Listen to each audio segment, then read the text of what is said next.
Badji,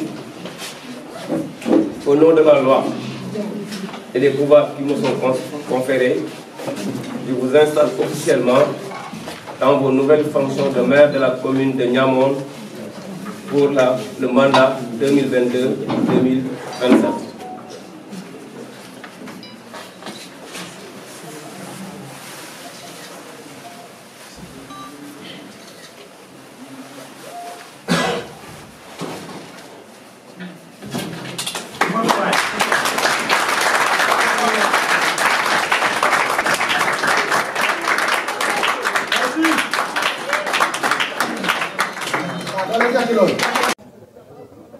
J'ai été élu le 23 janvier dernier, maire de la commune de Niamone.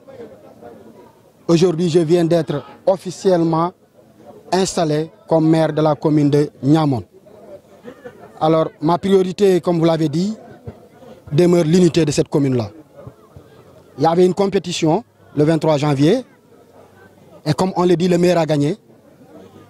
Et aujourd'hui, je lance un appel à tous les fils de Niamone et à toutes les filles de Niamone de se joindre à moi pour que ce changement tant attendu soit réellement une réalité dans cette commune de Niamone. Niamone a besoin d'un développement. Niamone a besoin de vivre comme toutes les autres communes. Et Niamone a fait confiance à un de leurs, qui est son fils, qui est Atab Badji. Et tout ce que je prie Allah, c'est de me donner la force, la santé, de pouvoir dérouler mon programme sur lequel la population de Niamone a fait confiance au candidat Atab Badji pour l'élire comme maire le 23 janvier dernier. Comme je l'ai dit tout à l'heure, ma priorité demeure d'abord l'unité de cette commune-là. On ne peut rien bâtir dans la division. Immédiatement, dans la salle, après être installé, je leur ai dit que j'ai 3 priorités. C'est l'unité de Niamone, c'est l'éducation des fils de Niamone qu'il faut améliorer parce qu'ils vivent des conditions difficiles. C'est presque la seule commune du département de Bignona qui n'a pas de lycée digne de son nom. Je dis bien lycée digne de son nom. La deuxième priorité, c'est l'eau. Aujourd'hui, la commune souffre énormément. C'est presque 3 à 4 villages qui sont correctement desservis en termes d'eau. La troisième priorité, c'est la santé. Je dis dans mon programme que déjà présent, avant d'être même installé, j'avais envoyé une forte délégation en Gambie qui est allée représenter la communauté Baynou de ma commune Niamone en Gambie, où il y avait un festival du peuple Baynou. Donc, nous avons un peuple qui a une culture très riche. Et je pense qu'un peuple sans culture, c'est comme un homme sans habit. Je pourrais le dire comme ça. Alors, ma priorité dans le domaine de la culture est une réalité.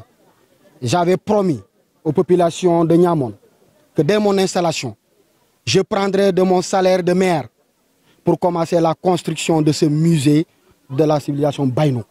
Et je le répète, et je l'ai dit après mon installation, que dès demain, je vais m'affairer à ça.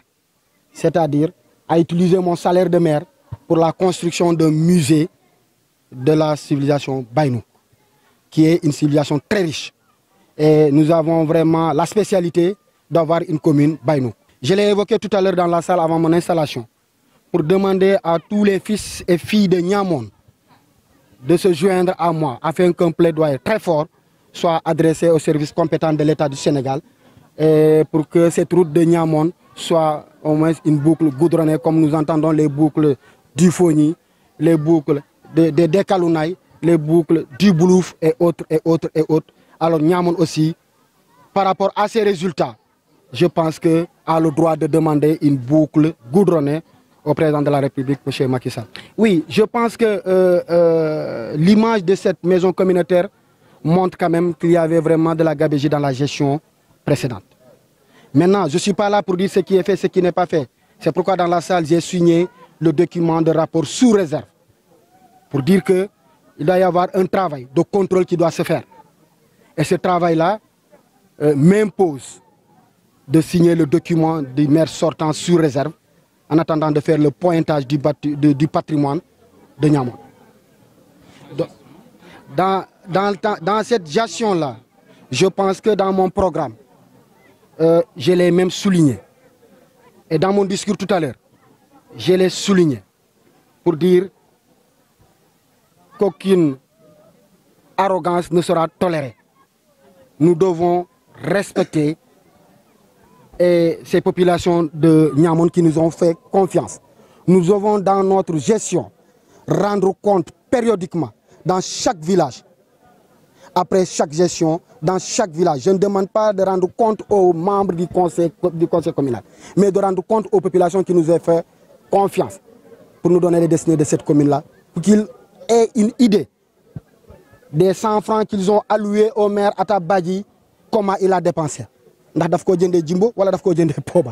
Donc c'est clair, il faut qu'on rende compte à ces populations-là, qu'on les trouve 16 pour les rendre compte de notre gestion. Voilà la rupture que le maire Atabadji compte en tout cas créer dans cette commune-là.